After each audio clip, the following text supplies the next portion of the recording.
Alle reden, keiner sagt Okay. etwas. Komm, Jetzt sag redet denen mal. Jetzt redet wir. Hey, zum Wohl. Dann willkommen, Danke, dass ich hier darf sein. sehr gerne. Willkommen zu der nächsten Folge von «Jetzt redet wir». Heute mit Julie Born. Sie ist die Chefin von Sony Music in der Schweiz. Ich muss sagen, ich bin ein bisschen aufgeregt. Ich habe es Julie vorher auch schon gesagt. Und neu ist jetzt bei «Jetzt redet wir», ich habe so ein super Spiel entdeckt. «We are not really strangers». Und du darfst dir sehr gerne ein Kärtchen da ziehen. Die Frage dann mir stellen. Ich ziehe eine und stelle sie dann dir. Es ist auf Englisch. Mein Englisch ist jetzt nicht gerade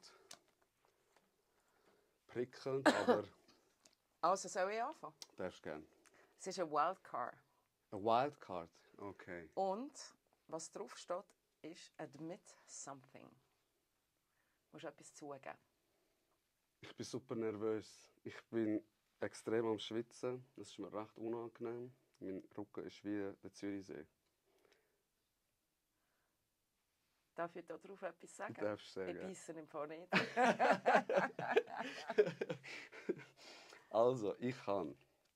Do I seem like a coffee or tea person? Für mich bist du eine Kaffeeperson. Gesüßt oder ungesüßt? Gesüßt.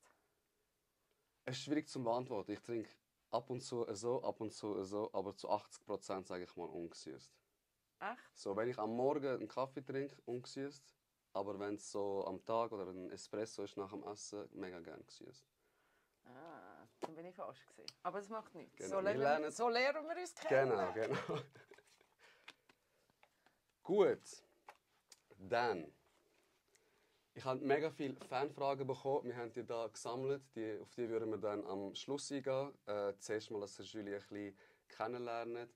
Wir haben uns da ein paar Fragen aufgeschrieben, also ich. Es ist da nicht gescriptet, also Julie kennt weder die Fragen noch den Bereich, wo wir jetzt eintauchen werden. Die erste Frage ist, weißt du, woher wir uns eigentlich kennen? Wir kennen uns von Sektion Zürich. Genau. Das weiss ich. Ja. Aber wo genau, das weiss ich nicht mehr. Das erste Mal gesehen haben wir uns an der Plattentaufe im Letzi-Stadion Ah, der. Ja. vom Semir. Genau. Und dann haben wir... Dort, wo er so nervös war. Genau, ja. Hat super gemacht, aber... Ja. Super gemacht. Ja, dort habe ich dich kennengelernt. Das habe ich mega spannend gefunden. Und dort ist mir die Idee schon eigentlich aufgepoppt. Es wäre mega spannend, mit dir einen Podcast zu machen. Weißt, also ich komme dann darauf zurück, welche Fragen da, mich extrem brennend interessieren. Dann haben wir uns gesehen am Frauenfeld. Ja, dort bin ich durch. Gewesen. Dort hast Bin ich recht heftig geworden. Und du so, wer bist du überhaupt? Wer bist du eigentlich? Nachher haben wir aber telefoniert, nach dem noch. Ja, also immer, wenn wir uns gesehen haben, haben wir eigentlich mega schöne Gespräche gehabt. Und dann habe ich dich mal gefragt, möchtest du mal im Podcast kommen? Das war am Swiss Music Award. Gewesen. Swiss Music Award, genau. Und du hast ja gesagt. Es hat mich eher ein bisschen erstaunt. Weil Wieso? Sony Music Switzerland Geschäftsleitung, Geschäftsführerin, hat doch sicher tausende Anfragen von Interview. Und dann kommst du, ohne mich jetzt abwerten zu wollen, in meinem kleinen Podcast. Also es war für mich extrem schön gewesen, aber ich hätte gedacht, vielleicht sagst du so, hey, also mein Terminkalender ist so voll, danke, aber nein. Also vielleicht muss ich mal ausholen. Ja, ich habe das vorhin schon gesagt, ich beisse nicht. Ja. Ich bin jemand, der sehr nah bei den Leuten ist. Manchmal näher, manchmal weniger. Auch ich habe meine Tage, wo ich wirklich total gestresst bin. Das andere, du kannst jetzt von und zuschreiben, ich mache sehr wenig öffentlich. Ja. Aber wenn ich es mache, mache ich es gerne. Und dann mache ich es wirklich, dann bin ich auch da.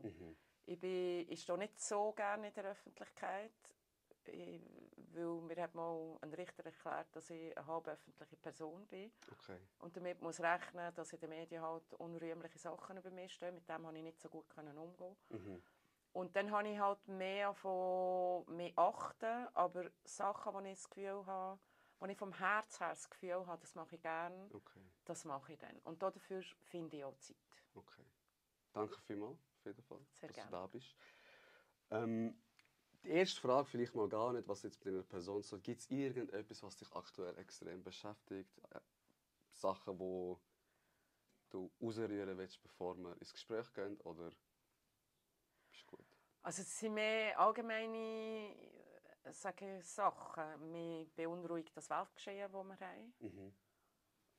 Die 2 Kriege, die sehr nahe an uns sind, für mein Empfinden. Mhm. Das ist sicher etwas, was mich sehr traurig macht, Ja. um ganz ehrlich zu sein. Mhm. Und ansonsten habe ich einfach den Wahnsinn im Geschäft. Ja, aber den habe ich Ja. eigentlich immer. Ja. Kennst du Mal es mehr, nicht mal anders? weniger. Bist du so ein Workaholic? Ja, wahrscheinlich schon. Aber es ist... Schau, ich habe das Glück von dieser Welt eigentlich, dass ich aus meiner Passion meinen Job machen konnte. Mhm. Und das heisst, es ist immer noch Passion. Ich liebe meinen Job. Ja. Also mache ich es auch gerne. Okay. Und dann gibst du automatisch viel mehr, also ich tue es jetzt sehr polarisieren, jemand, der am Fließband arbeitet. Ja. Mhm. Weil es deine Passion ist, weil du das sehr gerne machst, weil du unglaublich spannende Leute kennenlernst, weil du so viel Musik um dich herum hast. Und das habe ich wollen, Musik um mich herum haben. Hast du das schon immer gehabt? Also, Ja, wir sind eine musikalische Familie. okay. Meine Mutter hat Klavier gespielt, mein Vater war im Männerchor, mein Bruder hat Trompete gespielt. Meine Mutter hat mehr klassische Musik und der Elvis Presley ist sein Fan. Okay. Immer noch. Okay. Mein Vater ist mehr in Jazz und auch so Örgeli-Musik. Also wirklich multikulturell das Ganze. Ich bin dann mehr in Rock abgedriftet. Okay, okay. Mein Bruder ist mitgezogen. Ja. Ist jünger. Sind wir das Zweite dann auch? Ja. Okay, okay. Absolute Lieblingsband, absolute Lieblingskünstler, so dein All-Time-Goat? Es ist immer schwierig, wenn ich Platten nimmst mit auf die Insel. Ja. Oder welches ist dein Lieblingskünstler? Für mich sind Künstler wie meine Kinder. Ich habe keine Kinder. Mhm. Das sind meine Kinder irgendwo durch. Ja. Mit mehr Distanz. Du kannst nie den Liebling nennen. Ich sage immer, für mich eine der zeitlosesten Platten, die ich habe, ist «The Dark Side of the Moon» von Pink Floyd. Die würde ich wahrscheinlich auch mit auf die Insel nehmen. Okay. Wo du wahrscheinlich nicht überhaupt kennst. Nein, also ich kenne Pink Floyd, aber jetzt die Platte, die du es erwähnt hast, ich denke, scheiße, Das ist hoffentlich seid ihr noch der das Künstler. bekannteste Album, das ich gemacht habe. Okay, Ja. okay, okay. Gilt das als Rock? Schon nicht? Psychedelischer Rock wahrscheinlich, Oder? Okay. ja. Aber ich bin in die Phase gekommen, wo es dann schon viel härter geworden ist. Okay. Viel härter. Wir haben sie schliesslich abgrenzen von den Eltern, nicht wahr? Ja, genau. Etwas Eigenes machen. Wie war denn dein Start in die Musikbranche? Also, was war dein erster Job? Wie bist du überhaupt zu dem Ganzen gekommen? Also angefixt wurde bin ich nach der Kante auf Amerika, um mein Englisch aufzubessern. Und die Familie, in der ich dort gelebt habe, sie hat ein Management gemacht von einer Band in Amerika. Okay. Und dann habe ich dort auch mitgeholfen und Fotosessions organisiert und Studiosessions organisiert und so. Und das ist etwas, was mir enorm viel zurückgegeben hat. Und dann bin ich zurück in die Schweiz und dann habe ich mir einen Job in der Musikindustrie gesucht. Ganz bewusst. Und habe auch einen gefunden. Okay. Als was denn? Als Marketingassistentin. Bei damals, die Firma gibt es heute noch, die Musikvertrieb ist an der Badener Strasse, nicht weit weg von hier. Okay, ah ja, ja. Das war damals der grösste Vertrieb und ich war dort Marketingassistentin. Aber du hast keine Ausbildung, irgendwie Marketing? Ich habe dann später eine gemacht. Okay, Ja. okay. Also bist du eigentlich durch deine Passion, wo du lebst für die Musik, durch vielleicht, wo du in Amerika warst, wo du erst reinschnuppern, mit dem Wissen eigentlich angekommen und sie haben dich Ja, eingestellt? also meine Mehrsprachigkeit hat natürlich extrem viel dazu beigetragen. Vielleicht muss man noch sagen, meine Mutter ist Französin, ich bin wirklich bilang aufgewachsen, Okay. Deutsch-Französisch. Okay. Und durch meinen Aufenthalt in Amerika konnte ich sehr gut Englisch auch noch können. Das war so dreisprachig ist natürlich sehr gefragt. Viele internationale Künstler eben ist Englisch. Wir haben aber auch Frankreich ist sehr wichtig auch für die Schweiz. Es hat ja einen Teil. Also Französisch auch. Mit dem Französisch versteht man auch recht gut Italienisch. Geil, ja, das höre ich noch oft, ja. Und von dem her, das ist so wahrscheinlich der Grund gewesen, dass mich Musikvertrieb überhaupt genommen hat. Okay. Mein Wissen über Musik hat sie eigentlich nicht so interessiert. Nicht? Nein. Okay, man kann sich's voll... Also ich hätte mir gedacht, dass das extrem gefragt ist, dass du auch mega draus kommst mit Musik. Oder vielleicht musst du sogar selber Musiker sein oder Leute in der Familie haben. Das ist gar nicht so. Okay. Und das war der erste Schritt eigentlich gewesen? Ja. Der erste Schritt in die Musikbranche? Ja, Ende 80er Jahre. Da bin ich noch flüssig gewesen, sage ich. Ende 80er Jahre. Ich habe einen Kollegen, der Manager ist, der hat eine Woche vor mir beim Musikvertrieb angefangen. Der wüsste noch ganz genau, welches Jahr, das weiß ich eben nicht. Okay. Und wie lange bist du dann dort gewesen? 2 Jahre. 2 Jahre. Ja, und dann ich wollte eigentlich weiter wollen. Ich wollte Promotion wollen. Das ist so Künstler verbinden mit den Medien.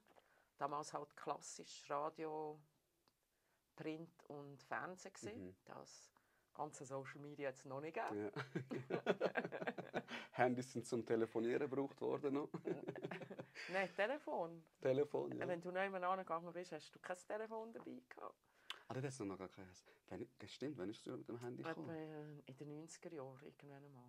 Aber die sind so gross. Genau, mit dem Ding, das du noch hast rausziehen musst. Und ich habe keins Funkgerät. Okay. Ja, keins gehabt.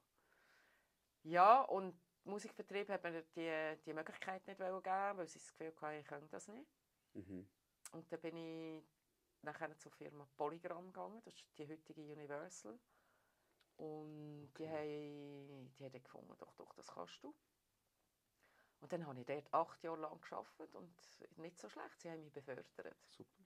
Also, sehr gut. So schlecht ist das nicht gewesen. Also was denn? Was ist denn befördert? Ja, ich habe zuerst in der Promo angefangen und dann haben sie mich gefragt, ob ich Product Management mache. Also mehr auf der Produktenseite ein Setup machen, ins Marketing rein. Ja. Und dann habe ich zu dem ja gesagt, weil ich sage jetzt mal, Promo ist ein Verschleißjob. Entweder ist der Journalist hässig oder der Künstler hässig und irgendwann mal fängst du an, Journalist und Künstler hassen und das ist auch nicht gut. Okay. Bist du so in einem Sandwich drin sozusagen? Und dann konnte ich das machen und habe das sehr, sehr gut gefunden. Und bin auch sehr aufgegangen damit. Und dann ist ein bekannter Manager gekommen und hat mich gefragt, ob ich nicht in sein Management mitarbeiten will. Okay. Und dann habe ich gefunden, das habe ich noch nie gemacht, machen wir. Ja. Machen wir auch noch. Dann habe ich gekündigt und bin dort hingegangen. Und er ist der Manager von der Gianna Nannini. Kenne ich nicht. Das ist eine italienische Künstlerin, die sehr gross ist in Italien. Ja. Und so Rockmusik. Sie ist auch eine Rebellin, totale Rebellin. Ihre Brüder, der Alessandro, war Rennfahrer. Okay. Autorennfahrer, ja. Wow. Ja. Und dann bin ich eben zum Sony arbeiten, ein Jahr lang. Und dann habe ich ein Angebot von der Sony bekommen, dass ich die Marketingleitung übernehmen kann.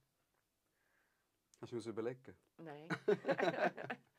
Nein, und das soll auch nicht gegen Sumi sein. Ich habe sehr gerne mit ihm zusammengearbeitet. Und wir haben uns auch geeinigt, Gianna war auf Tour, dass ich noch sauber abschließe. Und für die Sony war das auch okay. Und dann zu der Sony gekommen. Und seitdem bin ich bei der Sony, das war im 99. 99? Hast du viel bewegt? Ich habe gestern ein bisschen deinen Namen durch Google durchgefetzt. Oh, was steht dort alles? Oh, nein, man sagt, dass du viel für die Kultur von der Schweizer Musik leistest, investierst. Und dass das ein riesiger Gewinn ist, dass du bei der Sony eigentlich bist. Ja, also vielleicht eben grundsätzlich für mich ist es wichtig, dass man in einem Land das fördert, die Musikkultur, die man hat. Weil es ist klar, wir haben die internationalen Künstler, weil wir halt Sony sind, weltweit tätig sind. Wir haben die amerikanischen, die englischen, die deutschen, die französischen, die italienischen. Die haben wir alles gegeben, dass wir auch aus der Schweiz heraus Talente entwickeln. Das ist für mich sehr, sehr wichtig. Darum Sektion Zürich. Das ist eine lustige Geschichte, Sektion Zürich. Willst du die wissen?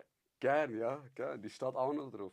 Das war als vorletzte Frage, aber Dann nehmen wir sie mega jetzt gern. vorweg. Ja, sehr gerne. Das würde mich interessieren. Also, es ist so, jetzt hole ich ein bisschen aus. Ich habe Rückenprobleme bekommen, ich hatte Bandscheibenvorfall gehabt. Und dann habe ich musste unbedingt trainieren, ganz gezielt Rücken. Ich habe am Swiss Music Award am 20. noch vor der Pandemie einen Typ kennengelernt. Und der hat mir gesagt, er habe ein Gym. Haben wir ein Kärtchen gegeben? Ich fand super. Den angeschrieben. Und in der Pandemie hat er gefunden, nicht. Dann konnte ich irgendwann mal gehen. Und in diesem Zeitraum, nachdem dass ich angefangen habe, hat er sein Album veröffentlicht. Was Nummer 2 gegangen ist. Und er so, ja, schon der Shitstorm, vor ich gekommen bin. Es hat auch eine Nummer 1 gehen, mein Trainer und so. Sagen, hey, Piano, Piano, Piano. Wir haben ein Reglement und das besagt, dass das Ghost-Album darf Nummer 1 gehen, wenn es mehr verkauft. Also, und es hat mehr verkauft. Und dann hat er gesagt, hey, du musst unbedingt die kennenlernen. Du musst unbedingt mit denen Kontakt aufnehmen. Nachher, ich weiss nicht, aus welchem Grund aus, habe ich noch ein bisschen gewartet, hat er mich wieder gefragt nach ein paar Wochen. Da habe ich gefunden, nein, ich habe immer noch nicht angerufen. Da habe ich gesagt, aber weißt du was, das mache ich jetzt. Dann habe ich den Trini angeschrieben. Okay. Dann habe ich dem Trini geschrieben, hey, bei Julie und so. Der Raffi, mein Trainer, hat gesagt, dass du gerne mit mir reden würdest. Und dann haben wir eine Zeit abgemacht. Das weiss ich noch, ich weiss nicht welchen Tag, aber wir haben gesagt, am 5 Uhr wir zusammen telefonieren. Der hat mir am 1 vor 5 Uhr angerufen. Ich muss sagen, wow, du bist aber mega pünktlich. Voll engagiert, ja.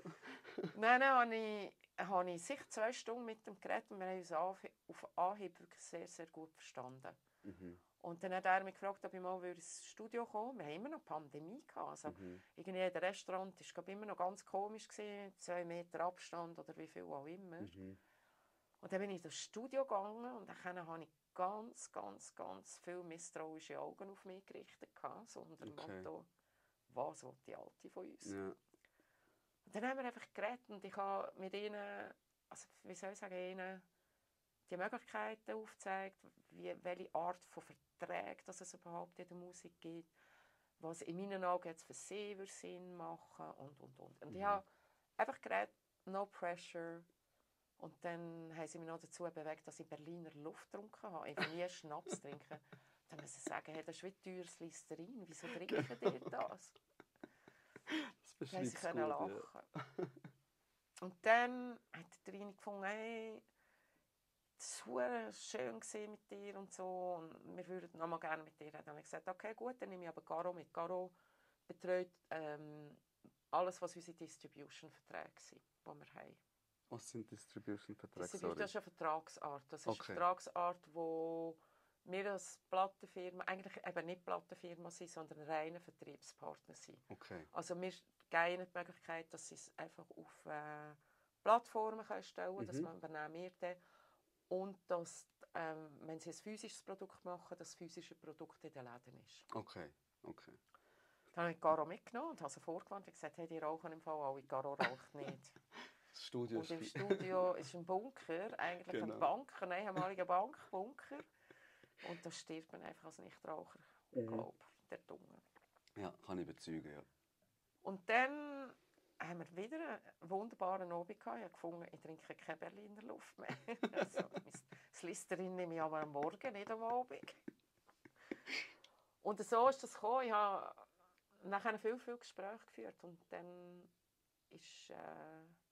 haben sie sich aufgetan und dann haben wir den Label-Distribution-Deal gemacht. Am Anfang waren sie Distribution. Und die haben angefangen miteinander zu arbeiten und das hat sich mega gut angefühlt. Super. Und dann habe ich ihnen aufzeigen, was wir eigentlich noch viel mehr für sie machen könnten. Und dann haben wir den Vertrag geändert in eine Bandübernahme. Das ist eben dann sind wir die Plattenfirma. Okay. Und sie sind immer noch glücklich, so wie ich sie verstehe. Also von dem her ist das auch richtig. Ja, ich höre auch und nicht ich sage, anderes.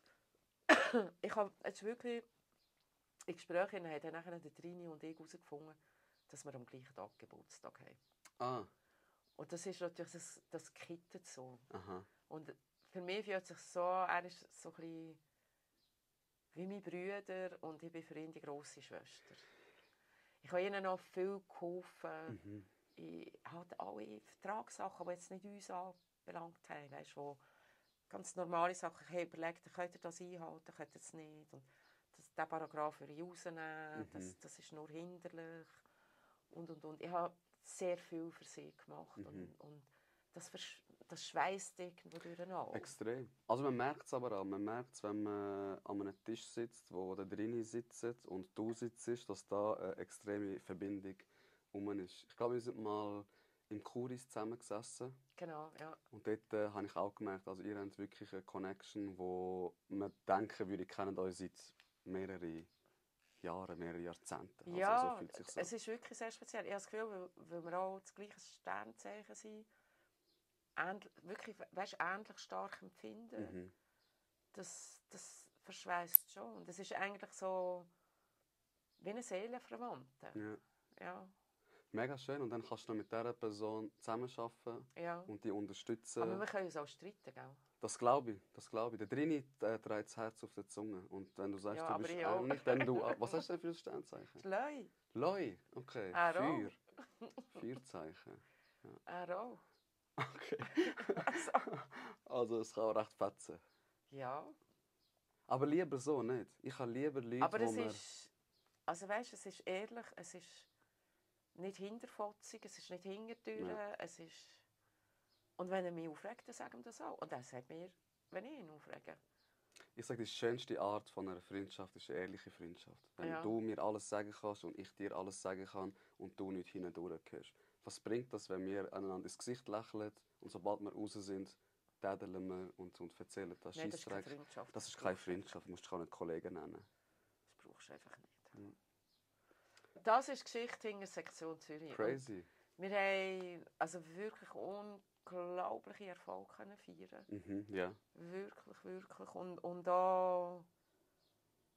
Das war wirklich krass. Der erste Swiss Music Award im Zug nach der Pandemie, wo ich es geschafft habe, dass sie ein Slot bekommen haben und können auftreten, weil ich irgendwie gefunden habe, die muss man sehen, die muss man visualisieren. Und dafür sind wir ja nachher da, um ihnen helfen, das zu erreichen. Ja. Und im nächsten Jahr haben sie nachher den Stein gewonnen. Das ist wirklich, boah, das ist so geil gewesen. Du warst sicher maximal stolz gewesen. Hey, ich habe mich nicht mehr gespürt. Nein, ich habe brüllt. Ganz ehrlich, am Anfang habe ich brüllt. Aber Ja. so einfach Freude daran. Weißt du, so der ganze Aufwand und es ist aufgegangen. Ja. Und, Es trägt Früchte endlich. Ja. So, all die Arbeit, aber die man sehr investiert hat. schnell. Ja. Weißt du, sie sind verwöhnt. Das ist ja das, was ich ihnen immer sage. Es geht bei weitem nicht bei allen so schnell. Also sie machen ja auch lange Musik, oder? Das ist ja... Ja, Aber nicht- wirklich in der Öffentlichkeit. Ja. Sie sind irgendwie durch uns dann nachher wirklich gekommen. Und nachher ist irgendwie... Bam. Ja. Und das ist ja das Schönste, die ganze Firma steht dahinter. Ja. Es nützt nicht viel, wenn ich es geil finde und alle anderen finden es Klar. mega scheiße. Klar. Und die ganze Firma findet es... Und manchmal ist es gesehen, Diva, die macht Promo mit ihnen, wie sie einmal mit dem Zeigefinger... Das ist eine lustige Geschichte. Sie haben Content-Aufnahmen mit uns. Die letzten 2 Tage. Und am ersten Tag sind sie eine Stunde zu früh gekommen. Also sie waren vor mir am Morgen im Büro. Ich bin angekommen und gefunden, du, was ist jetzt passiert? Was macht ihr da? Ja, wir sind eine Stunde zu früh. Ich gefunden, ja, richtig einschreiben ist auch gut. Sie sind auch mega, mega zielstrebig. Also ich sage das, was ich bewundere, ist, wenn du mal ein bisschen Erfolg feierst, kann ich mir vorstellen, dass du nachher recht schnell gemütlich das Ganze nimmst und sagst, ich bin ja Platz 1 gegangen, ich habe ja den Stein gewonnen. Aber immer, wenn ich mit dem Loco drin oder mit dem Semir am Schreiben bin, sind sie immer im Studio. Ja. Auch wenn ich am 8 Uhr am Morgen schreibe, Bro, wo bist du? Da im Studio. Ja, genau, der Lok und der Rini haben Kinder, das sind automatische Wecker. Ja. Der Semir ist meistens erst am Nachmittag oben geschert. Aber das weiss ich jetzt so genau nicht, weil ich am Morgen, also ich arbeite den Tag durch. Ich fahre ja meistens am Studio vorbei, wenn ich heimgehe und dann halte ich einfach schnell oftmals. Kontrollbesuch. Nein, gar Nein, nicht. nein, Ich ist weigere nicht mich so. sogar manchmal ins Studio zu kommen, wenn es schön Wetter ist, wo ich finde, hey, komm, wir gehen ins Kowalski in den Hof hingern, dann haben wir wenigstens eine Stunde mal die Welt, wie sie wirklich Genau. ist. Und frische Luft. Nein, aber es ist wirklich eine mega, mega schöne Zusammenarbeit und es fühlt sich eben wie nicht eine Zusammenarbeit an, sondern dass es völlig normal ist. Und das ist ja mega schön. Ja. Das ist ja mega schön. Also du hast eigentlich deine Passion zum Job gemacht, so, oder? Durch deine Passion Ja. verdienst du Geld. Und ich sage, das ist ja das Schönste, Das was Schönste? ja, also dann hast du es einfach geschafft, oder? Das ist das, was wir vorher beredet haben, bevor die Kamera angegangen ist. Ja. Mit meinem Job und wo ich jetzt gerade in welcher Situation ich stecke. Das ist für mich so die Definition von, man hat es geschafft. Hey, ja, und schon lange, gell? Das ist ja, ich bin wirklich, manchmal sagen wir, hey, ich bin ein Glückskind. Glück sicher, aber du hast auch sicher extrem viel investiert, um dort anzukommen, wo du bist. Ja, klar, ich bin sehr zielstrebig, ich bin auch zuverlässig. Das ist so etwas, was man natürlich gerne hat in Extrem. Firmen innen. Und ich bin nicht eine Laberi und verspreche alles und halte nichts ein. Das gibt es natürlich auch viel in der Musik. Und ich bin sowohl intern, also weißt, auch vernetzt, also international nach New York, wie auch bei den Künstlern, gilt ich als wenn, was sie sagen, hat Hand und Fuß. Ja. Manchmal mögen sie es nicht hören, aber das ist eine andere Geschichte. Aber Gehört das dazu. ist einfach zuverlässig. Und das ist vielleicht auch, dort habe ich auch die Firma geführt, die ich dann übernommen habe. Das einfach, was wir sagen, halten wir ein. Ja, Und nicht einem Künstler versprechen, du gehst Nummer 1. genau. Ich kann das gar nicht versprechen. Genau. Das sind einfach leere Worte eigentlich Genau. dann, oder? Oder Manipulation schon fast. Ich sage das, damit er vielleicht zu mir kommt, obwohl es liegt gar nicht in deiner Hand. Also, Nein. du kannst ja alles machen und vielleicht fruchtet es dann gleich nicht. Wenn der Künstler irgendein experimentelles Album macht, dann geht es nicht Nummer 1. Das Ja. kann ich versprechen. Und um das geht es einfach, dass das Vertrauen so hast. Wie würdest du deinen Charakter definieren mit 3 Worten? Hart, aber herzlich. Das sind genau 3 Worte. Ja, gehabt. genau. Nicht schlecht. Mega gut, ja. Ja, doch. Doch. Ich habe dich auch so kennengelernt. Ja, Also, ich habe eine harte Seite, das muss ich ganz sagen. Ja, auch, irgendwann mal musst du dich auch selber schützen. Extrem, ja. Gerade dort im Frauenfeld, hey, ich bin von so vielen Leuten angesprochen worden.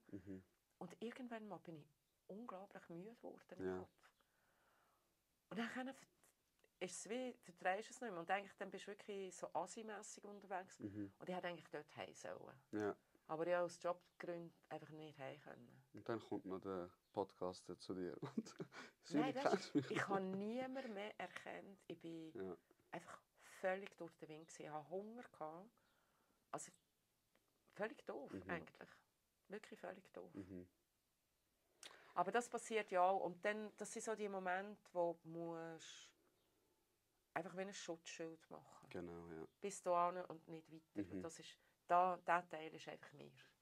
Ich finde das extrem wichtig und extrem richtig auch. Also man muss zuerst mal auf sich schauen, bevor man auf andere kann schauen kann. Wenn ich der People-Pleaser bin, der allen alles recht will machen, aber meine Energie immer verloren geht, bringt das ja nichts. Nein. Also musst du dich selber zuerst glücklich machen, dass du anderen überhaupt gerecht werden kannst. Ja, unbedingt. Und das hast du sicher auch müssen lernen in der, Ja, das habe ich hergelernt, Ja? muss ich auch ehrlich sagen. Also ich bin zum Teil, gerade wenn du in der Promo schaffst, ich habe Künstler betreut, wie Bon Jovi und so, das waren riesen Bands damals.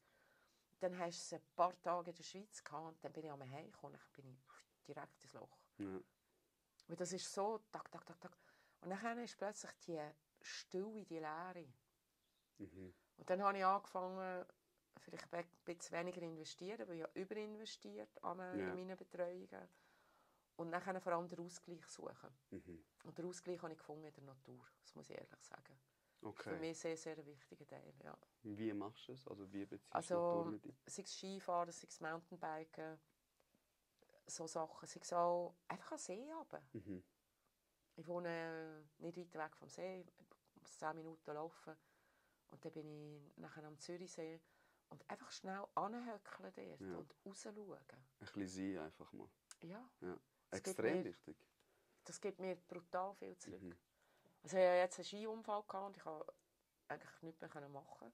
Und kann jetzt noch nicht Mountainbiken. Und das fehlt mir. Ja. Wie kompensierst du es?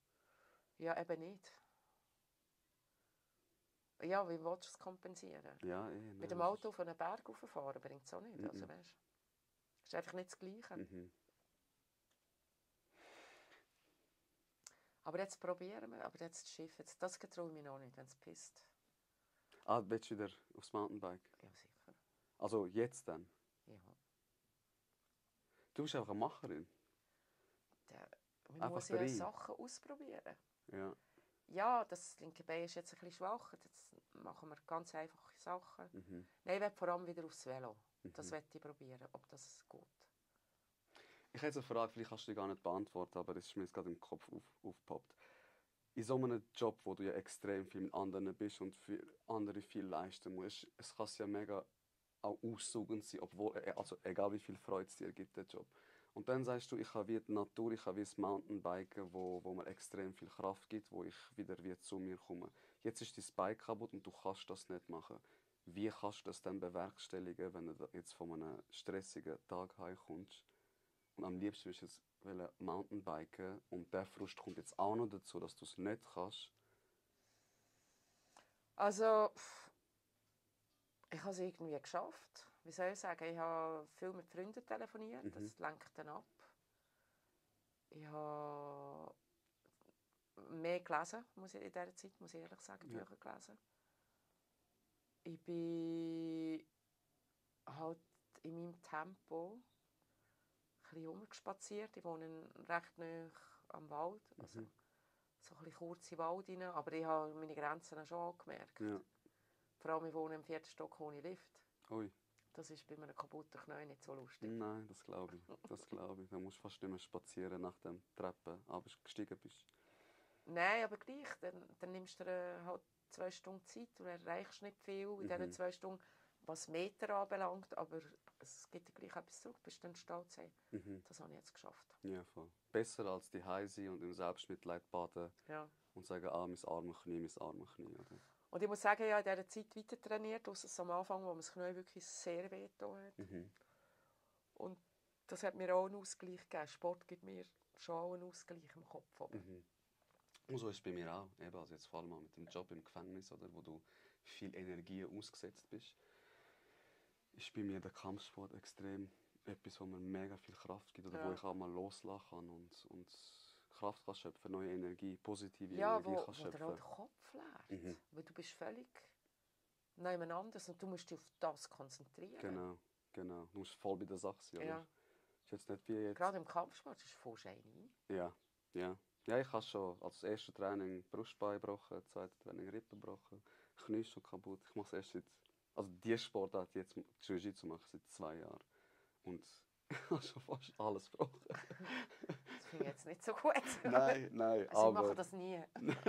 Aber es gibt mir psychisch mehr, als es mir körperlich nimmt. Und darum, es muss auch nicht jeder verstehen. Meine Mami versteht es auch nicht. Hi Mami. Hast du als Kind einen Traumberuf gehabt? So? Das weiß ich ehrlich gesagt nicht. Nein, weißt gar nicht. Nein. Okay. Du bist schon mit Musik aufgewachsen, also kann ich mir gut vorstellen, dass du dich auch vielleicht dort drinnen gesehen hast. Nein, das glaube ich auch nicht. Aber das ist... Ich mag mich, also weißt, grundsätzlich, meine Kindheit, da kann ich mich noch ganz, ganz wenige Sachen erinnern. Ich weiß auch nicht warum. Aber ich tue es einfach einmal damit erklären, ich habe so ein bewegtes Leben. Und die Sachen, die mich wirklich geprägt haben, an die kann ich mich erinnern. Und die mich weniger geprägt haben, die... Weißt du, irgendwann geht es hinten runter. Ja. Der Ordner füllt sich und ja, genau. Der Rest verstaubt dort hinten. Was ist das Ereignis in deinem Leben, das dich am meisten geprägt hat? Oh Gott. Du stellst Fragen. Ich habe so spannende Fragen aufgeschrieben, Julia. Das Ereignis, das mich am meisten geprägt hat. Krass. Ich könnte es nicht sagen. Okay. Wir können weitermachen. Nein, wirklich nicht. Also es kommt mir jetzt gerade spontan nicht. Okay. Eine ähnliche Frage, aber kannst auch, wenn es nicht gibt, dann gibt es nicht. Vielleicht ein Vorbild oder eine Persönlichkeit, die dich am meisten geprägt hat? Vielleicht in der Zusammenarbeit? Vielleicht... Ja, ich habe in der Musikbranche in England sage jetzt mal eine Person, die älter war, die für das englische Repertoire damals zuständig war, die hat Sean Thomas geheißen. Also die heisst immer noch Sean Thomas. Ich habe einfach keinen Kontakt mehr mit ihr. Die hat mich extrem geprägt.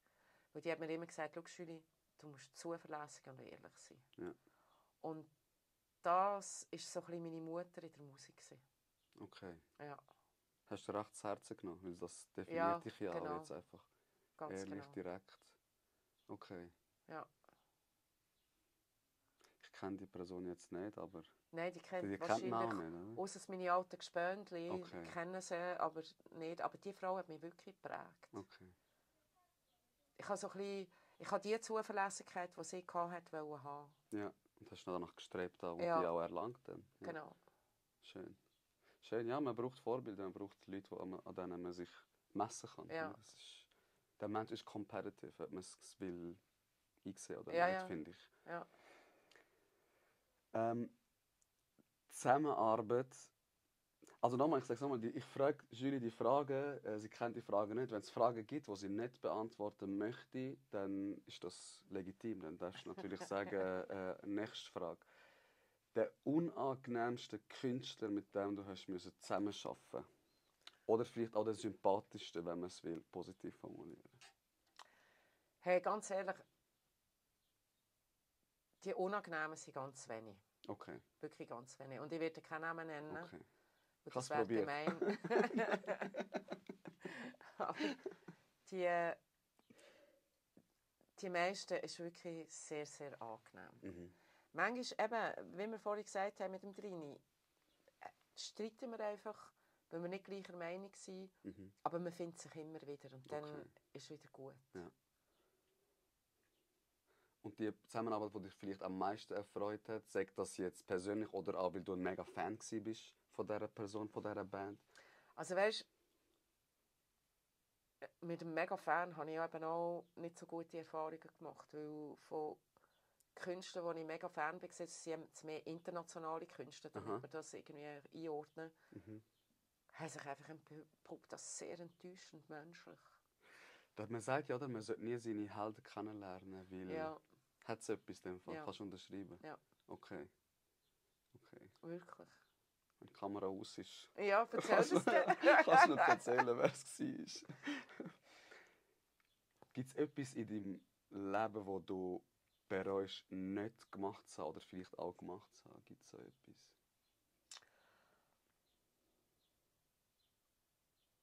Nein, eigentlich nicht. Also ich habe den Job als Geschäftsführerin schon vorher angeboten bekommen, also im 2009, als ich angefangen habe. Das habe ich nachher bereut. Okay. Dass ich es nicht angenommen habe früher. Aber ich bin dort aus einem, ich kann es ehrlich sagen, aus einem Burnout rausgekommen und ich habe mich nicht imstande gesehen, die Firma zu führen. Und dann haben sie dort jemand anderes genommen, wo ich eine schaurige Mühe bekommen habe. Okay. Und dann ist die Person gegangen und dann haben sie mich wieder gefragt und ich habe irgendwie gefunden, hey, bevor sie mir wieder irgendjemand vor die Nase stellen, dann probiere ich es einfach lieber mal selber. Aber was ja auch mega stark ist, oder? Obwohl du weißt, hey, das ist mein Traumjob oder ich will das jetzt machen, hörst du auf das Innere und sagst, eigentlich fühle ich mich nicht dazu fähig, also nehme ich es nicht an. Ja, aber das ist auch wichtig, weil es ist Verantwortung und auch Verantwortung gegenüber Leuten, die du hast. Und gerade in der Geschäftsführung ist das nicht zu unterschätzen. Ich habe am Anfang, als ich angefangen zu führen, das war schon in der Marketingleitung, das ist für mich, also weißt, meine Leute, da bin ich der Henne, da hocke ich auf meine Kinder oben. Und wehe, du sagst etwas Falsches. Das neue Mami. Ja, genau.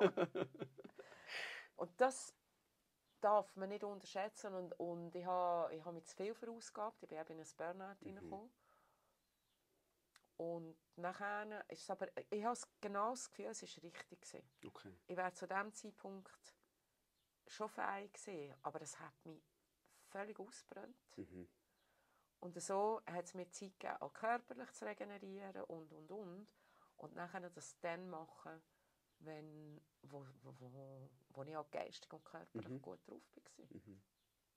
Und ich hatte dort viel zu tun, weil unser Roster damals, also unser Katalog als Schweizer Künstler, ist sehr klein gewesen, sehr einseitig gewesen, sehr... Auch zum Teil haben sich die Künstler mit den Mitarbeitern verstritten gehabt, haben müssen schlichten, müssen... Das ist schon it was a piece of work. Also, das war nicht ganz einfach gewesen. Als Tipp vielleicht ein kleiner Schwenker jetzt, zu der Geschichte mit dem Burnout. Wie gesagt, ich sage es immer wieder, wenn es etwas gibt oder nicht tiefer eingehen möchtest, sagst du es einfach. Wo du vielleicht als Tipp gebraucht hättest, um nicht in Burnout zu fallen, gibt es da etwas? Also wenn du jetzt zurückreisen könntest und der Julie sagen könntest, hey, pass auf. Schau, ich habe dort probiert, Sachen aufzufangen, die ich eigentlich gar nicht hätte machen sollen. Und damit habe ich mich völlig... Also weißt, zu viel Verantwortung übernehmen für Sachen, die ich nicht hätte sollen. Okay. Und das wäre eigentlich der Tipp gewesen. Hätte ich darauf gehört? Wahrscheinlich nicht. Okay, ja. Ja. Ich bin jetzt auch ehrlich. Ich habe mal den Loco gefragt, ich so, wenn du dir einen Tipp könntest geben und was wäre es in der Vergangenheit? Hat er gesagt, Bro, hätte ich mir angerufen, ich hätte nicht mal abgenommen. Ich hätte das Telefon nicht mal abgenommen, scheiß auf den Tipp. Ja, eben, man muss auch ehrlich sein. Ja. Und was hat dich rausgebracht aus diesem Burnout? Was hat dir wieder Kraft gegeben? Gibt es so Sachen, wo du so vielleicht Eckpfeiler, wo du jetzt, vielleicht wenn jemand auch ein Burnout hat, als Tipp könntest geben? Natur. Die Ruhe, dass ich... Zuerst hat mir ja die Ruhe aufgezwungen, weißt? Aber das hat mir nachher gut getan. Das hat mir... Ich habe nachher wie...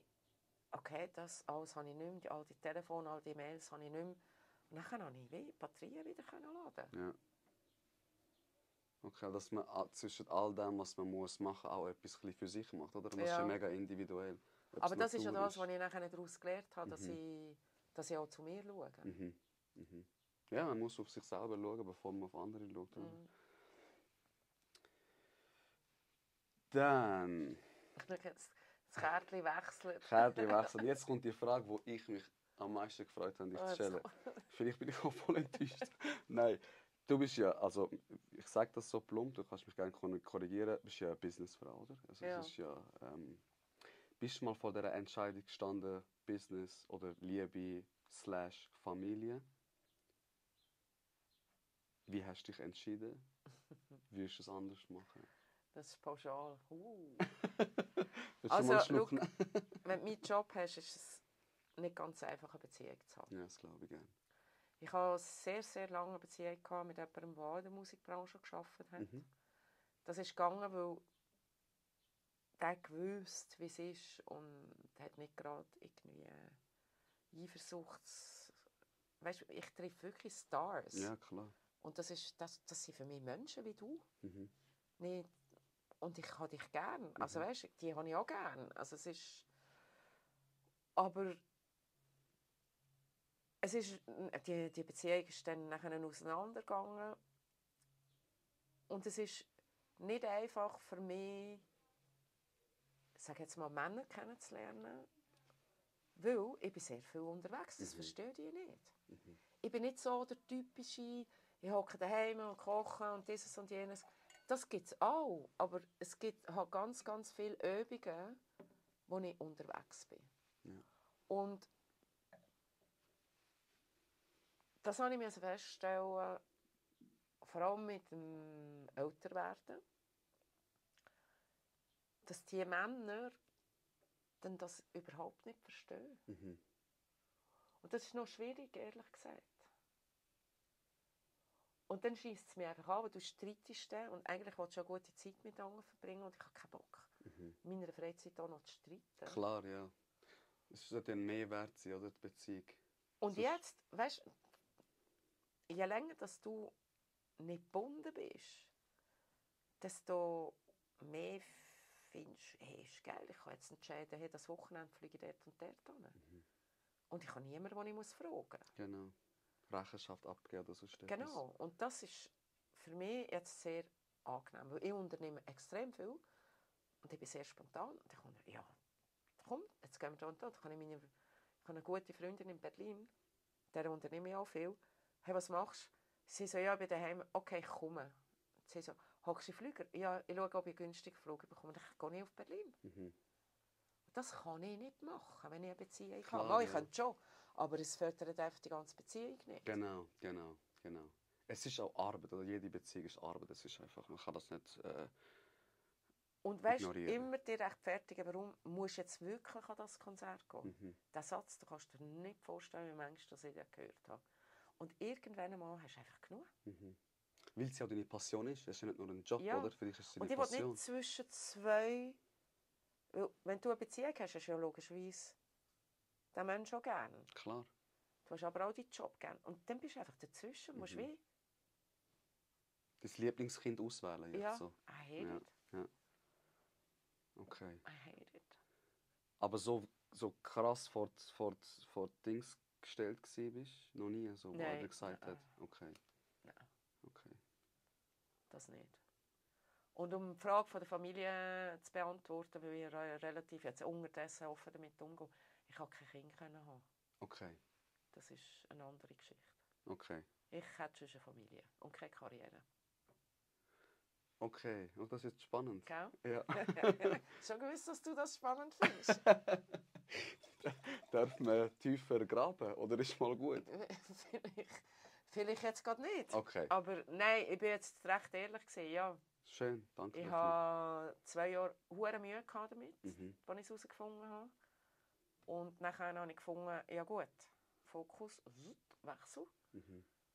Und dann gehst du, weißt, automatisch einfach in das, was du hast und was du gerne machst. Genau. Weil, wenn du Situationen nicht ändern kannst, das sage ich auch immer in meinem Podcast, weißt du, es ist klar, mal schwieriger, mal weniger schwierig, bringt es nichts, seine Energie zu verschwenden dafür, weil du kannst Nein, dich du grün kannst es und nicht blau ändern. ärgern, aber die Antwort ist am Satz vom Lied immer noch genau gleich. Also, wieso Ja. investierst du so viel Energie, wenn du es nicht ändern kannst? Aber klar, das ist einfach gesagt, als jemand, der jetzt nicht in dieser Situation ist. Oder blöd gesagt, jemand, sein Vater oder Mutter stirbt, ist es ein bisschen plump, das einfach so zu droppen. Nein, aber es das ist ist auch eigentlich die etwas Wahrheit. anderes, ja. Das ist eigentlich die Wahrheit, oder? Weil Ja. eben, wenn du es nicht ändern Also kannst. Zeit hält Wunden, ist auch... Glaubst du Das das? stimmt. Ja? Ja. Zeit hält Wunder. Ja, doch, könnte ich eigentlich Also auch weißt, die unterschreiben. Narbe bleibt, aber die Zeit hält Wunden. Mhm. Danke. Dürfen wir anstoßen auf Ja. das?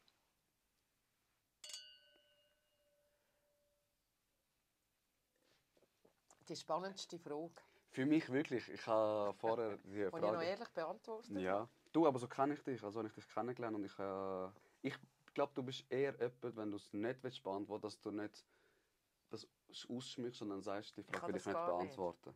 Ich kann das eben auch nicht. Ich kann das nicht. Ich kenne Leute, die ganz viele Wörter sagen und nichts damit sagen. Genau. Das ist unfassbar. Diese Begabung habe ich nicht. Ja, ich auch nicht. Ich komme auf den Punkt relativ schnell, aber Darum, jetzt redet mir. Alle reden, keiner sagt etwas, jetzt redet mir. Ja. Das ist der Intro.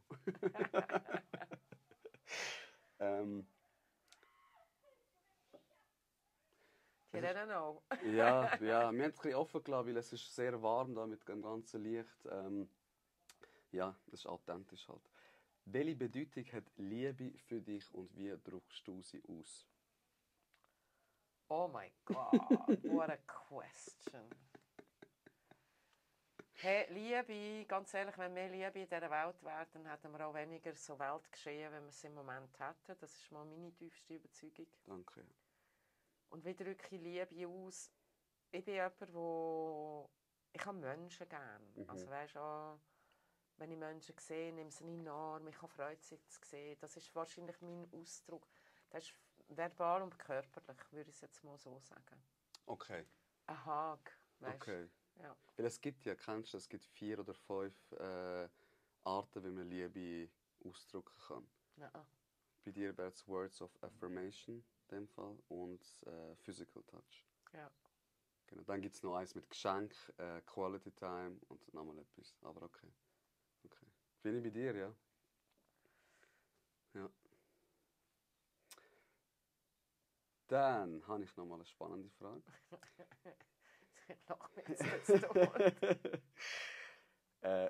Man sagt, aus Fehlern lernt man.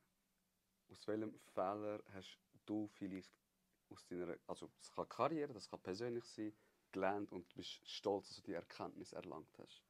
Hey, look, ich war früher eine Person, die mit Kanonen auf Spatzen geschossen hat. Okay. Ich konnte ausflippen vom Sträubsten im Fall. Same here. Und ich musste lernen, dass ich die war, die am meisten Energie verloren hat und es überhaupt nicht bringt. Ja. Dann habe ich aufgehört damit und meine Welt ist recht friedlicher geworden. Ist es einfach gegangen, das Switch, oder hast du müssen... Nein, es ist, also weißt, es ist einfach immer weniger geworden, sage ich jetzt mal so. Und wenn du mich also wirklich mega verrückt machst, bin ich immer noch so. Okay, ich auch. Also, aber es braucht unglaublich viel unterdessen. Also die Hemmschwelle ist wie grösser geworden eigentlich so, oder... Nein, ich würde nicht einmal sagen, es ist eine Hemmschwelle. Es ist einfach...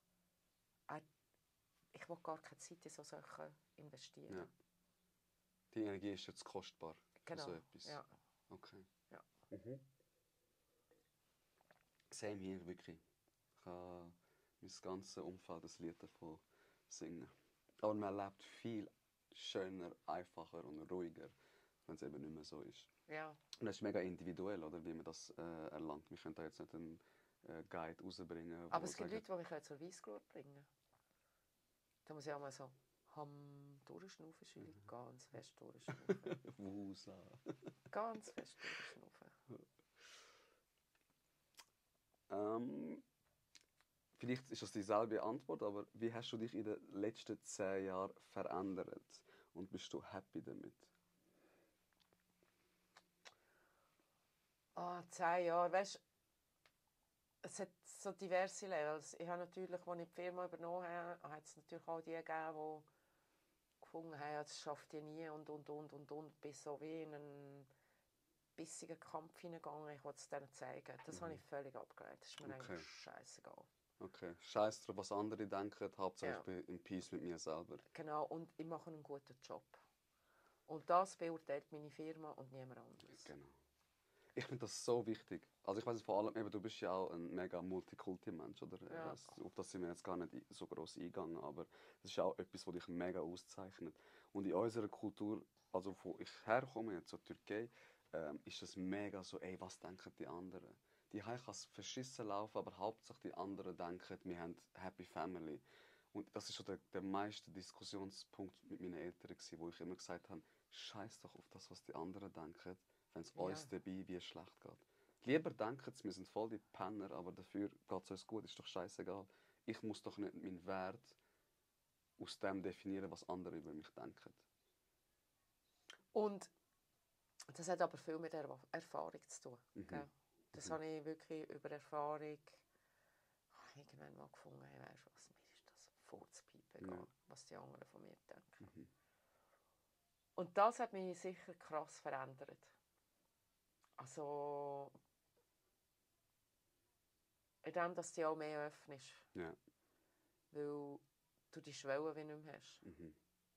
Und unterdessen ist es mir wirklich wurscht, was die Leute wirklich von mir denken. Ja, eben, sicher. Weil viele Leute erkennen in mir das, was ich eigentlich bin.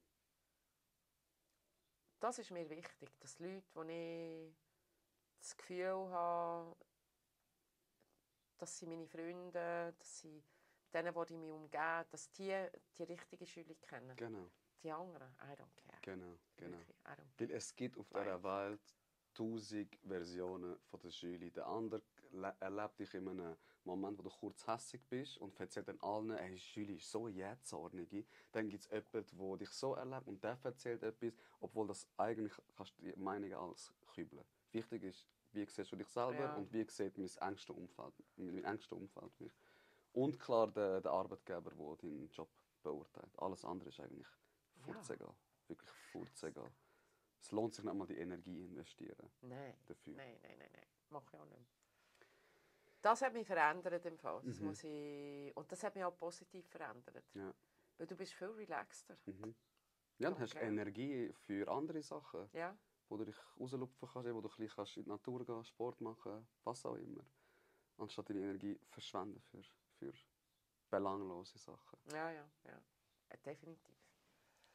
Definitely. Ich habe noch 2 Fragen auf meiner Liste, dann kommen wir zu den Fanfragen über. Die Zeit rennt, man wird älter, man verletzt sich man. Du hast jetzt einen schlimmeren Unfall gehabt. Ja, also schlimm, gell? Also, definiere schlimm. Ich habe einfach Knieprobleme. Mhm. Mir geht es sonst gut. Mhm. Ich hatte nicht einen Autounfall, wo ich jetzt irgendwie mit Schläuchen im Spital liege. Mhm. Also weißt, das ist für mich schlimm. Ja. Das, was ich hatte, ist kacke, aber schlimm ist es nicht. Okay. Du hast nicht so schlimme Verletzungen gehabt. Nein, aber weißt du, Nein, was ich verstehe dich.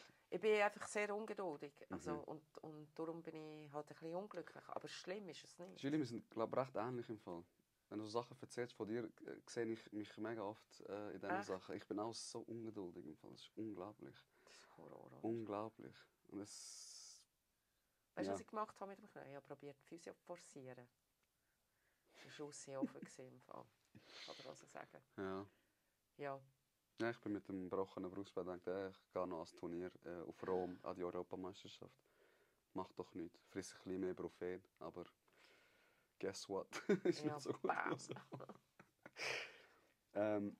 Was lässt dich immer wieder aufstehen? Was gibt dir so, was ist so dein innerer Trieb, nie aufzugeben? Weil eben, du bist eine Businessfrau, du bist eine wichtige Frau in der Schweizer Musikvertrieb, Geschichte, nenn es wie du es willst.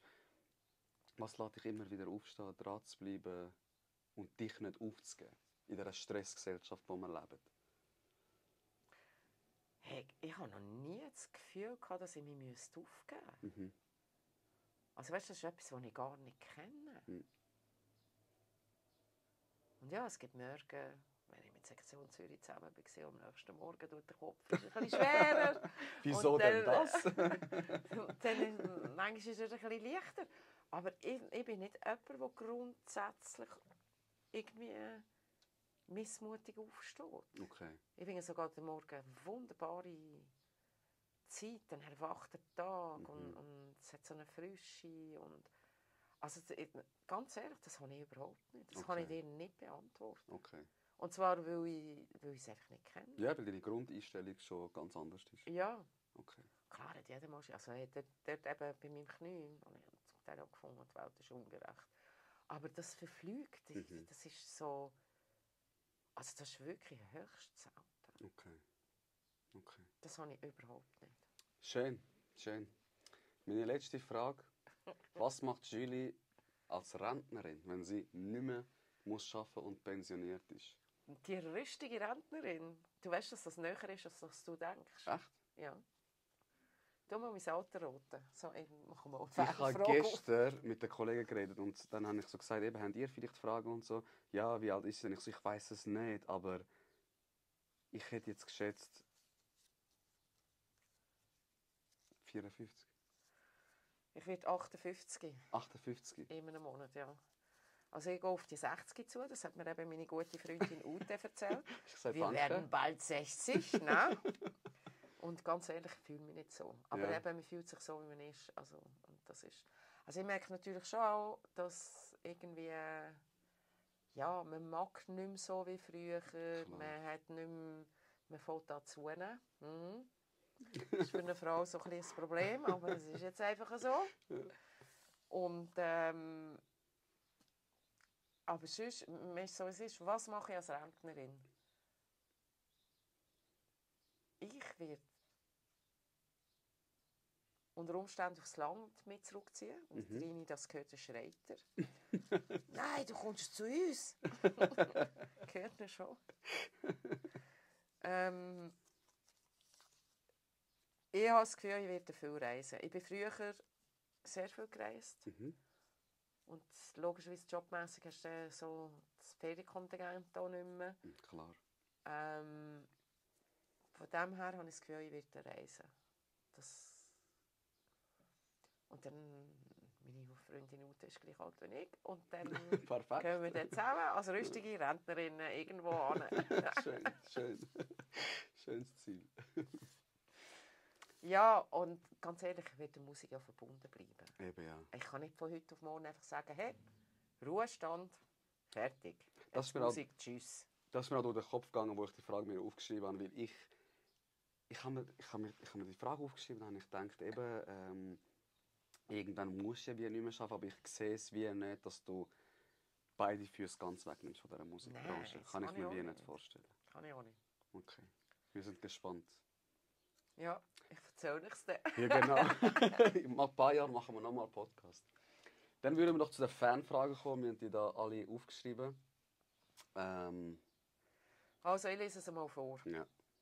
Wie siehst du die Zukunft von Clubs und elektronischer Musik? Lässt Interessen an? Ganz ehrlich, ich habe das Gefühl, Clubs wird es immer geben. Weil die gibt es auch schon immer. Was ich einfach immer wieder beobachte in Zürich ist so, dann ist der Club wieder drin und dann ist der andere Club wieder drin und der geht zu, dafür geht ein anderer auf. Aber ich glaube, die Clubszene per se wird nie aussterben.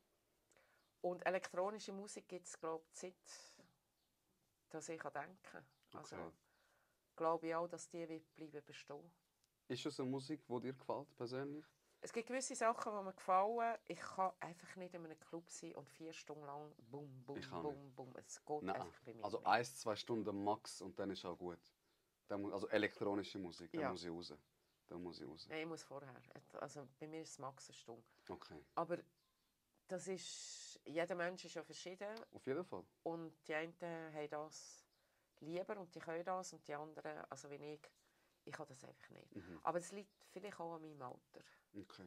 dass ich das einfach nicht mehr brauche. Ich schätze eigentlich einen Abend, zusammen essen, gut essen und einfach reden miteinander. Ja. Das ist etwas, was ich schätze. Ein bisschen Herdenwärmung spüren, Ja, gute Gespräche. genau. Ja.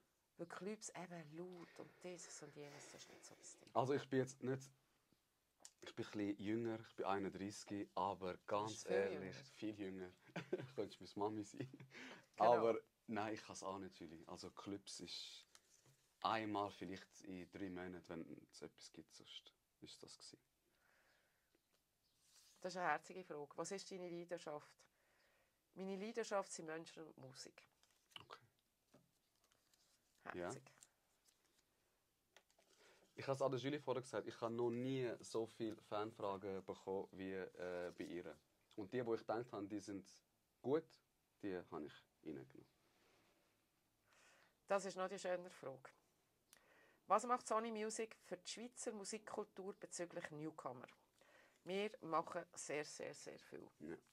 Wir haben, glaube ich, in den letzten 2 Jahren etwa 5 Newcomer unter Vertrag genommen, wo wir jetzt zusammen Musik entweder gestalten, also sie haben geschrieben, dann tun wir sie ausgestalten, ausproduzieren, verschiedene Produzenten ausprobieren, was matcht, weil das ist ja das sogenannte People's Business, also wir wollen nicht Musiker einfach irgendwo nehmen, nur weil es gerade passt, sondern der Produzent und der Künstler, die müssen auch eng zusammen arbeiten und das ist eine Chemie, die muss stimmen. Genau.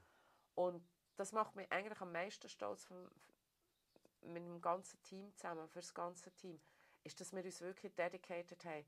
Wir nehmen einfach Newcomers. Wir nehmen jetzt einfach Newcomers.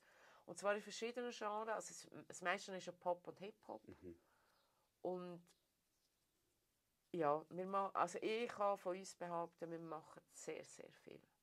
Zum Teil erfolgreicher, zum Teil weniger erfolgreicher. Weil der Künstler muss auch mitspielen und Musik muss auch berühren. Genau, genau. Entweder, das kann auch harte Musik sein, die berührt. Es kann auch softe Musik sein, die berührt. Aber es muss das Herz berühren. Und teilweise schaffen wir es nicht, dass es berührt. Ja. Oder es berührt einfach niemand. Wir haben das Gefühl, es wird, aber es berührt einfach niemand. Okay. Aber ich glaube, die Newcomer-Aufbau, und darum finde ich die Frage auch so schön, die ist sehr, sehr wichtig für uns. Und eben, wenn man ein bisschen die Namen googelt, dann ist das so das Steckenpferd von dir. Ja. Kann man sagen. Also das Steckenpferd, nein, das ist wie eine Dedication. Das ist wirklich eine Dedication. So, jetzt nehmen wir noch mal eine. Du kannst auch alle nehmen, wie du möchtest. Wir haben Zeit dabei. Ich muss auch meine Brille nehmen. Da sieht man das Alter. He?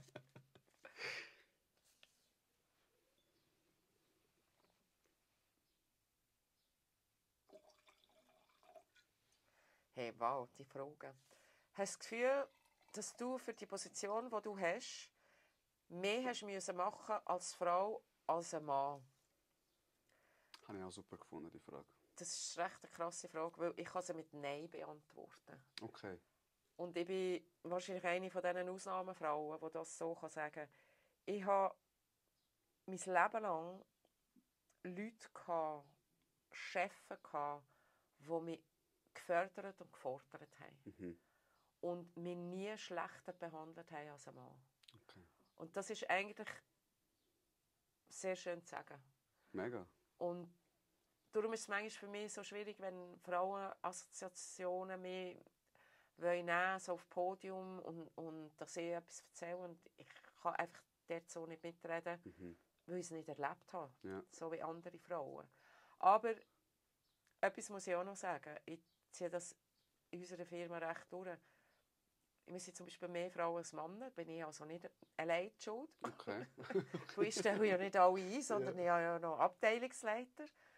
Und ich fördere Frauen. Und das ist dort von an. Man muss gefördert werden. Ja. Zum Teil die ganzen Diskussionen über irgendwie zu wenig Frauen, es fängt viel weiter unten an. Die Frauen müssen gefördert werden. Genauso wie die Männer auch. Also es ist ja gleich, wir wollen ja Gleichberechtigung und nicht, es soll mehr von dem und weniger von dem geben. Und dort fängt es an, bei der Förderung. Und das ist etwas, was wir sehr, sehr konsequent, auch im Konzern, muss ich ganz ehrlich sagen, durchziehen, dass wir sie fördern, dass wir sie auch weiterbilden, dass wir ihnen die Chance geben, dass sie mehr Verantwortung übernehmen können. Und das ist eben fördern. Ja.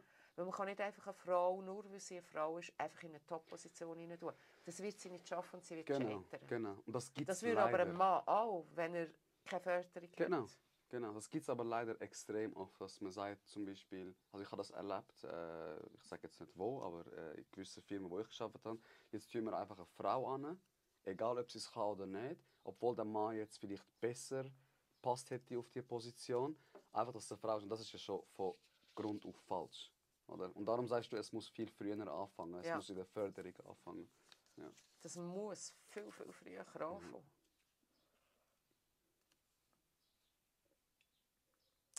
Wie bist du zu dieser Position als Chefin von Sony Music gekommen? Das war eigentlich ein langer Weg, den ich am Anfang erzählt habe. Genau. Ich hatte das Glück gehabt, dass ich anfangen konnte. Ich hatte dann nochmal Glück gehabt, dass ich wechseln in die Promotion, in diesen Promotion-Job, den ich sehr gerne gemacht habe. Bin dann befördert worden.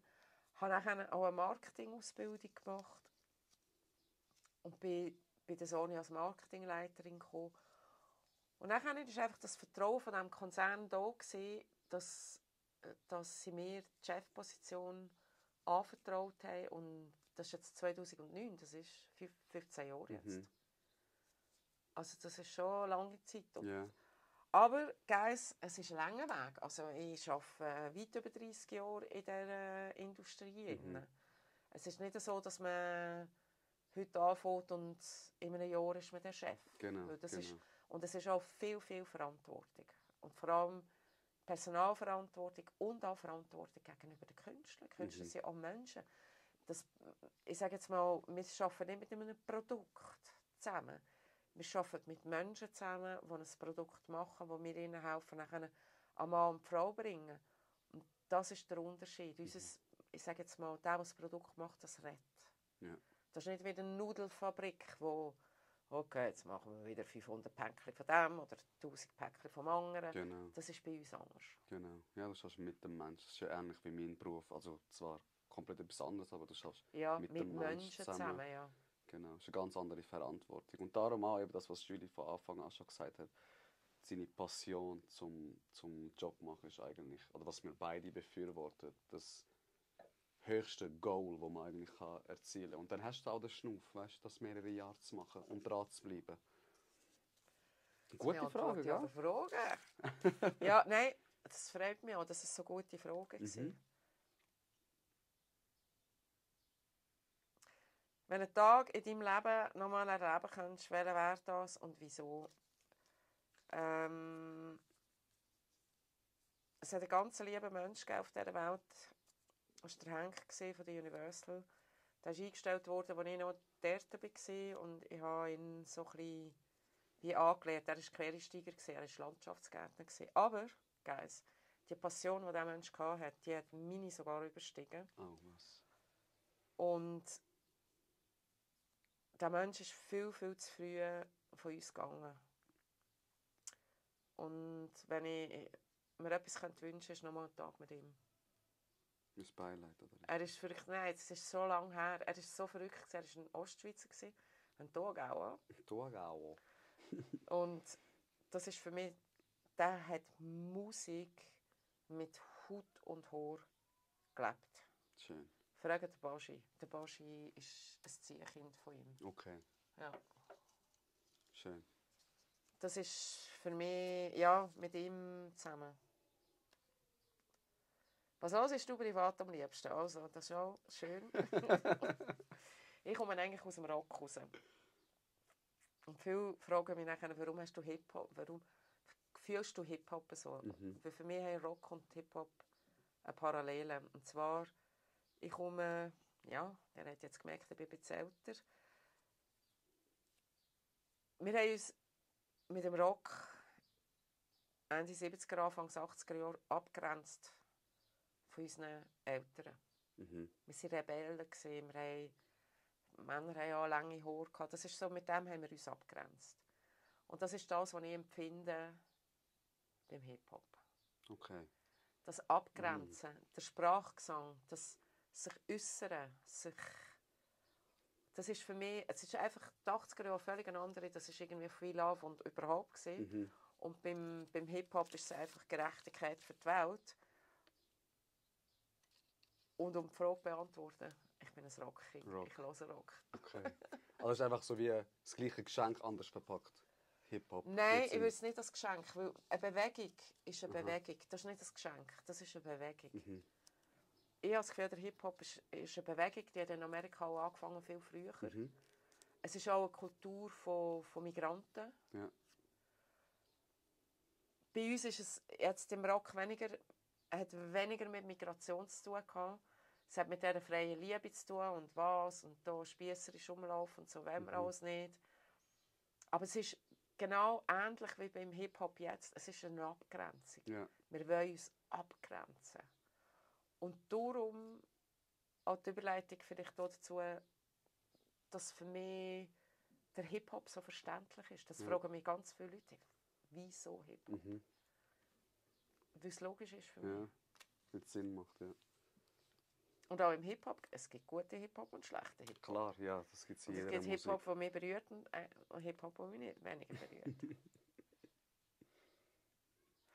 Was für Tipps gibst du einem jungen Künstler? Ich gebe einem jungen Künstler eigentlich meistens nur einen Tipp.